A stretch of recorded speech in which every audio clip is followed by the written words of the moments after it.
Akkam jirtu kabajamoota fi jaalatamtoota hordoftoota keenya bakkuma jirtanitti nageenyi keenya kan kabajaatiif kan jaalalaa isin haa ga'u isin hin jenne daansuraan oduu isaa kana qabannee dhiyaannee jirra.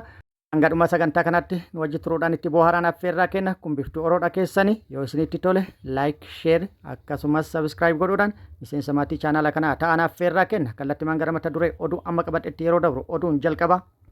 በእንግድነት ተቀብለን እንደዚህ አይነት መከራ ለምን እናያለን? ከነዚህ ሰዎች ጋር በዚህ ልክ መነጋገር አለብን።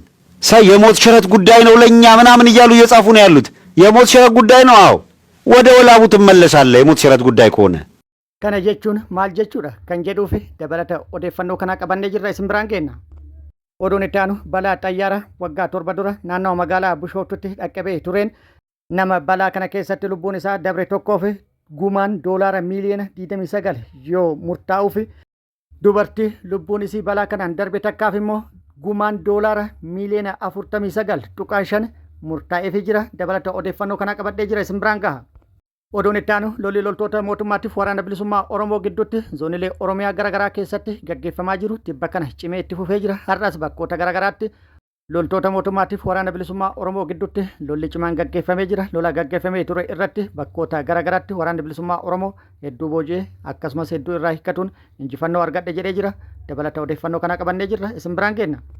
Gama biraatti waraanni bilisummaa Oromoo bakkoota to'atetti hawaasa bal'aa waliin marii gaggeessu beeksisee jira. Marii gaggeessuun dhimmoota garaagaraa irratti mari'atuun wal hubannaa uumuu waraanni bilisummaa Oromoo beeksisee jira. Dabalata odeeffannoo kanallee qabannee jirra isin biraan geenna. Guutuun odeeffannoo kanneeniitii fi kan biroo akka itti aanu kanatti wal duraa duubaan isiniif dhiyaatu wajji turuudhaan itti bohara. Marii biyyoolessaa jechuudhaan baatii tokkoof karoorfattee marii piippiin gaggeessaa jirtu itti fufee jira. Gara dhumaattis kalaa'ee fakkaata. Ajandaa marii biyyoolessaa jedhame keessaa inni tokko dhimma magaalaa Finfinneeti. Dhimmi magaalaa Finfinnee kun wal mormisiisee mormiin cimaan irratti gaggeeffamee jira. Dhimma kanarratti piippiin ejjannoon isii jijjiiramaa ta'ee jira. Dhimma magaalaa Finfinnee wal qabatee marii gaggeeffamaa ture irratti mormii cimaa dhufeen piippiin yeroo tokko dhimma magaalaa Finfinnee mormiin waan isa mudateef mariin isaa haa bulu. Guyyaa itti aanu immoo dhimma magaalaa Finfinnee irratti mormii waan cimeef ajandaa marii keessaa haa ba'u jechuudhaan hanga guyyaa kaleessaa itti deemamee jira. Guyyaa kaleessaa immoo murteen tokko kaa'amee jira.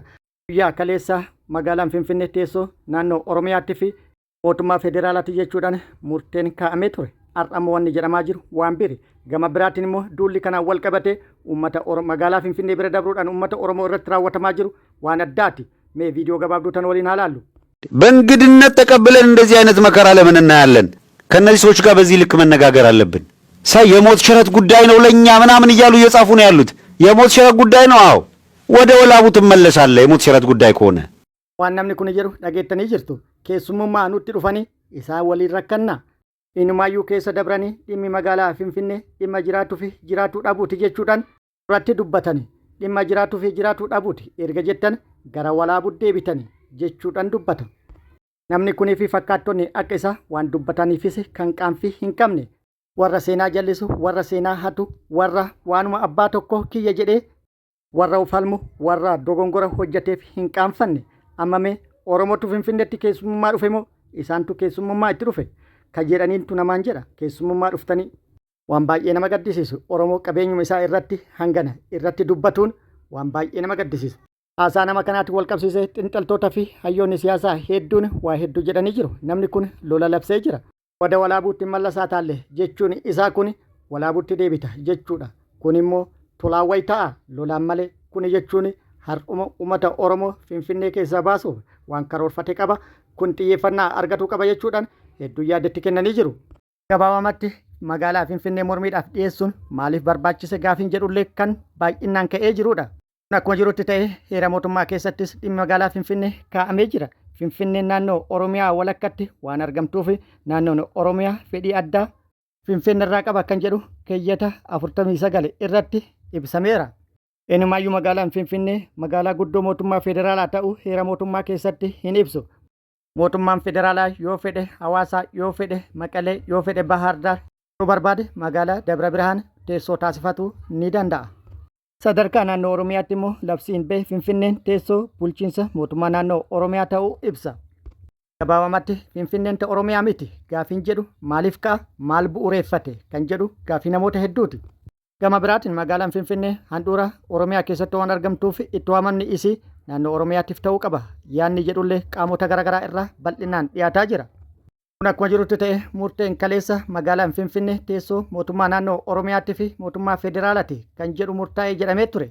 Har'a immoo yaanni sun jijjiiramutu dubbatamaa jira.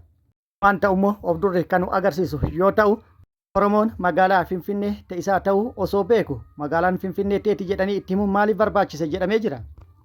Oduun kun oduu ammeedha yookaan immoo breaking news waggaa 7 dura balaa xayyaaraa naannawa magaalaa Bishooftutti dhaqqabee tureen nama lubbuu isaa dhabe tokkoof maatii isaatiif gumaan doolaarri miiliyoona 29 akka kaffalamuuf kan murtaa'e yoo ta'u dubartii balaa kanaan lubbuu dhabde takkaaf immoo doolaarri miiliyoona 49.5 gumaan akka kaffalamuuf murtaa'ee jira.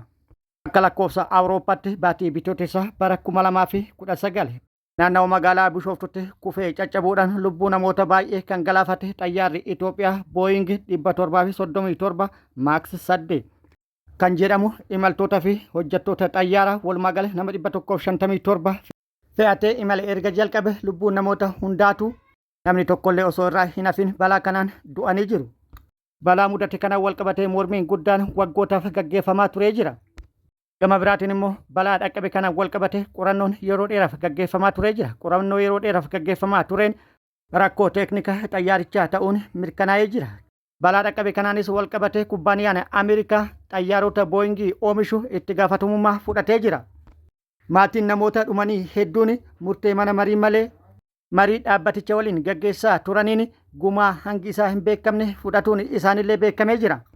Garuu haati warraa Maayikil yookaan immoo Maayik Riyyaan naa ooyisee Riyyaan haqa abbaa warra kiyyaa mana murtiitti argachuu qaba jechuudhaan abokaatoo isaanii waliin mormii kubbaaniyaa guddicha Booying waliin taasisaa turtee jirti. Mormii taasisaa turteenis itti milkaa'uun guyyaa kaleessa Ameerikaa Chicaagootti chilootii ture irratti manni murtii murteesseefii jira. Manni murtii maatii nama balaa xayyaaraa kana lubbuu isaa dhabe maatii Maayik yookaan Maayik Riyyaanittiif doolaara miiliyoona 29 akka kaffalamuuf yookaan gumaan akka kennamuuf murteesseefii jira. Maayikil yookaan Maayik Riyyaan ogummaa isaatiin mahandisa ture akkasumas gargaaraa dhaabbata nyaata addunyaa ture.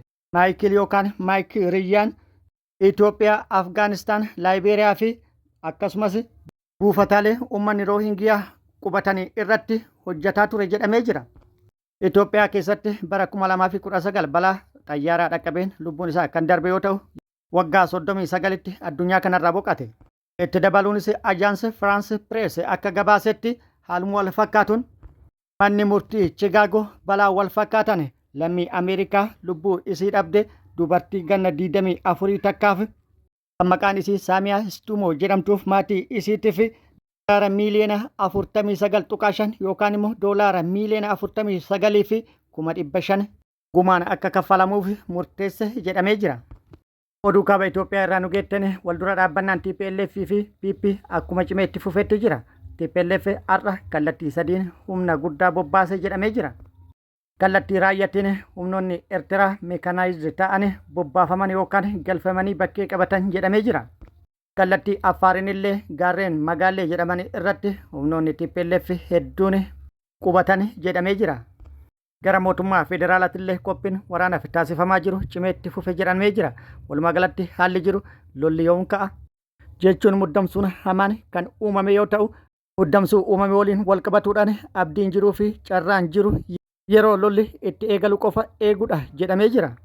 Gama biraatiin kallattii dhiyaatti daangaa Itoophiyaa irratti lolli loltoota Suudaanii fi finciltoota Suudaan gidduutti gaggeeffamaa jiru har'a cimeetti fufe jedhamee jira. Finciltoonni Raappii Sappoort Foors yookaan immoo RSF jedhaman magaalaa Kumuruk jedhamtu to'atuun isaanii dhagahamee jira. Akkasumas naannoo Beenishaangul Gumuzittis lolli cimaan loltoota PPT fi hidhattoota gidduutti deemaa jira jedhamee jira. Naannoo Oromiyaattis naannoo Amaaraattis lolli deemaa jiru cimeetti fufee jira. Walumaa galatti Itoophiyaan muddamsuu hamaa keessa jirti jedhamee jira. Oduun itti aanu lolli loltoota mootummaatti waraana bilisummaa Oromoo gidduutti zooniilee, godinaalee fi aanaalee garaagaraa keessatti gaggeeffamaa jiru cimeetti fufee jira. Waraanni bilisummaa Oromoo kaleessaa fi har'a bakkoota garaagaraatti loltoota mootummaa waliin lola cimaa gaggeessuu fi lola cimaa gaggeessaa ture irrattis miidhaa guddaa kan qaamatii fi kan lubbuu loltoota PP irratti dhaqqabsiisuun hedduu booji'uun meeshaalee waraanaa hedduu irraa hiikkatuun injifannoo argadhe jedhee jira. Haaluma kanaan har'as bakkoota garaagaraatti barraaqan lola cimaa loltoota PP waliin gaggeessuu fi lola gaggeessaa ture irrattis injifannoo argatu odeeffannoon nu ga'ee jira. Har'a hagayya 14/2026 waraanni bilisummaa Oromoo zoonii lixaa Horroo Guduruu Wallaggaa aanaa Jaardagaa Jaartetti lola barraaqan loltoota PP waliin gaggeesse irratti miidhaa guddaa loltoota PP irratti dhaqqabsiisuun injifannoo argadhe jedhee jira. Aanaa Jaardagaa Jaartee ganda Haroo Lagootti barraaqan itti seenuun haleellaa raawwatee tureen loltoota PP hedduu addunyaa kanarraa godaansee hedduu madeessuun injifannoo argadhe jedhee jira. Guutuu odeeffannoo kana akkuma nu ga'een isin biraan geenna. Haaluma wal fakkaatu waraanni bilisummaa Oromoo zoonii lixaa achuma lixa Oromiyaa Wallagga Bahaa aanaa guutoo giddaattis waraanni bilisummaa Oromoo loltoota PP waliin lola cimaa gaggeessu beeksisee jira. Har'a hagayya 14/2026 waraanni bilisummaa Oromoo zoonii lixaa aanaa guutoo giddaa ganda jireenyaa iddoo addaa Boolloo jedhamutti loltoota PP maqaa sakattaa waraana bilisummaa Oromoo jechuudhaan bobbaatee turte irratti haxxee hidhuudhaan haleellaa raawwateen hedduu addunyaa kanarraa godaansee hedduu madeessuun meeshaalee waraanaa hedduu sirraa hiikkatuun injifannoo boonsaa irratti argadhe jedhee jira. Walumaa galatti tibba kana lixa Oromiyaatti lolli loltoota mootummaatti waraana bilisummaa Oromoo gidduutti godinaalee akkasumas aanaalee garaagaraa keessatti gaggeeffamaa jiru cimeetti fufee jira. Guyyaa kaleessaa waraanni bilisummaa Oromoo zoonii lixa Oromiyaa Wallagga Bahaa aanaalee 4 keessatti lola gaggeessuu fi lola gaggeessaa ture irrattis miidhaa guddaa kan qaamatii fi kan lubbuu loltoota PP irratti dhaqqabsiisuun injifannoo argatu isin hin gennee turre. Amma immoo guutuun isaa nu gahee jira. Guyyaa kaleessa hagayya 13/2026 sa'aatii wal fakkaatatti Wallagga Bahaa aanaalee 4 keessatti lola gaggeeffamee ture akka itti aanu kanatti qabannee jirra. Aanaa Jimmaa Arjoo ganda Tibbee jedhamutti haleellaa loltoota mootummaa irratti raawwatee tureen loltoota PP 10 booji'ee AKM 10 irraa hiikkate SKS 2 irraa hiikee jira. Kan madaa'anis kan godaananis jiru jedhamee jira. Aanaa Waayyuu Tuqaaq bulchiinsa magaalaa Bonayyaa Mulootti 20 booji'ee hedduu madeessee hedduu immoo godaansisee AKM 17 fi SKS 2 hiikkatee jira. Aanaa Waamaa Hagaloo bulchiinsa magaalaa Qassootti 6 booji'ee hedduu madeessee akkasumas AKM 4 fi SKS 4 irraa hiikkatee jira. Achuma aanaa Waamaa Hagaloo ganda Baataa Weenii jedhamutti hedduu madeessee hedduu godaansisee 5 booji'ee AKM 8 akkasumas kan biroollee hedduu irraa hiikkatee jira. Walumaa galatti AKM 43 SKS 10 waliigala 53 yoo hiikkatu 40 ol booji'ee jira. Lola Oromiyaa bakkoota garaagaraatti loltoota mootummaatti waraana bilisummaa Oromoo gidduutti deemu kana wal qabate gama mootummaatti maaltu jedhame kan jedhu odeeffannoo argachuuf yaallee turre. Odeeffannoo wanti jedhame hin jiru kan nun geenne ta'ullee lolli loltoota mootummaatti waraana bilisummaa Oromoo gidduutti deemaa jiru mootummalleen humna isaa bobbaasee itti fufee jira. Loltoonni mootummaa lolaaf bobbaafaman hedduun isaanii osoo hin deebiin hafuun meeshaalee waraanaa humnoonni kunneen qabatanii deeman hidhattoota geessuun mootummaa aarsee jira. Mootummaan kanarratti eekkamsuudhaan akkamitti mo'amtan, akkamitti humna keessan booji'an, akkamitti isinirraa hiikkatan jechuudhaan ajajoota waraana isaatitti dubbate jedhamee jira. Muummichi ministeera Itoophiyaa Abiyyi Ahmed waraanni bilisummaa Oromoo marii hawaasa waliin taasisuus cimsee itti fufee jira. Akkuma viidiyoo irraa argitanitti Oromiyaa bakkoota garaagaraatti bakkoota to'annoo isaa jala oolchee irratti hawaasa waliin marii bal'aa dhimmoota garaagaraa irratti dhimma nageenyaa, dhimma misoomatii fi kan biroo irratti bal'inaan marii gaggeessuu itti fufee jira. Haaluma kanaan lixa Oromiyaa fi akkasumas kibba Oromiyaa bakkoota garaagaraatti na duras yeroo garaagaraatti fufteedhaan marii hawaasa waliin gaggeessaa kan ture yoo ta'u, ammas haaluma wal fakkaatuun bakkoota yookaan aanaalee garaagaraa keessatti hawaasa bal'aa wajjin marii gaggeessaa jira. Marii gaggeessaa jiru kanarratti uummanni hawwii guddaa isaaniif akka qabus kan ibsatan yoo ta'u, nageenya fiduudhaaf waraana bilisummaa Oromoo waliin mariin taasifame yookaan mariin gaggeeffame wal hubannaa cimaa uume jedhamee jira. Kabajamoota fi jaalatamtoota hordoftoota keenya oduun ammaaf qabanne kana hanga ammaa kana guutuu oduu wajjin isin wajjin kan ture ani Bariisoo Ganamooti. Hanga yeroo itti aanutti deebinee wal agarrutti nageenyi Rabbi isiniif haa baay'atu. Nagatti nu turaan hawwii kenna. Nagatti nu tura.